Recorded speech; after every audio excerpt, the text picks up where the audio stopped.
qizlar. Hozir Diana yoqani chiqarish uchun asli yelkamiz bu. 3 sm yuqoriga ko'tarildimda, yelkani olib kelib shu joyga burib qo'ydim. Ahamiyat bering. Mana orqa tomoni. Shu 3 sm ko'tarilganimizda burib qo'yganman shunday qilib. Bu orqasida butun old o'tkazmalik bo'ladi. Mana ko'rishingiz uchun tepa tomonni ochib qo'ydim. Aditini o'zidan, fatburtini o'zidan qilganmiz, bunda orqasiga qayirib turib tikamiz.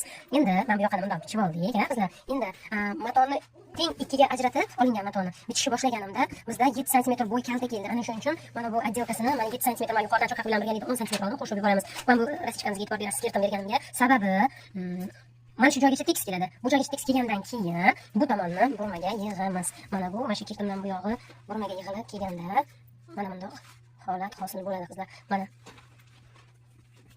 shundoq bir xilda burmaga tortamiz qizlar. Mana shu joyda mana ko'rdingizmi? Mana endi tana, hozir tanani kesaman. Shunda, uzr, mana shundoq qilamiz. Mana bu joydan men hozir yeng bichaman. Yeng o'rtasiga choq tushadi. Pastiga chiroyli manjetcha yoki rezinka. Manjet qo'yganimiz ma'qul, sababi bu juda ham ko'pgina toshli material ekan. Mana shu holatda endi buni qaytarib turamiz va men bichib olaman. Etani ko'tarilishiga ahamiyat bering qizlar. Mana shu holatda o'zingiz etaga osilib qolmaydi. Lekin etan nech jirishidan qat'iy nazar qanaqadir videolarga, yo rasmlarga, ijtimoiy tarmoqlardagi videolarga ishonib, 10 ko'tarildi desa 10 ko'tarib yuboravermang. Har bir siljish, yonga qarab kengayishi o'ziga yarasha olinadigan, mana bu yondan chiqadigan balandligi bo'ladi. Shu narsaga e'tibor bering. Men belga qo'ying, kengayish qayerdan boshlandi? O'sha boshlangan joyga qo'yingdan metrni o'lchangda sirkulyar harakat bilan keling. Shunda noto'g'ri chiqmaydi, bir xilda bo'ladi. Lekin bu holat shtabelda bo'ladigan bo'lsa, shtabel cho'ziladi. Uni bundoq qo'lingizda kesganingizdan keyin yoyib cho'zib turib yana bitta tekislab tashlaysiz.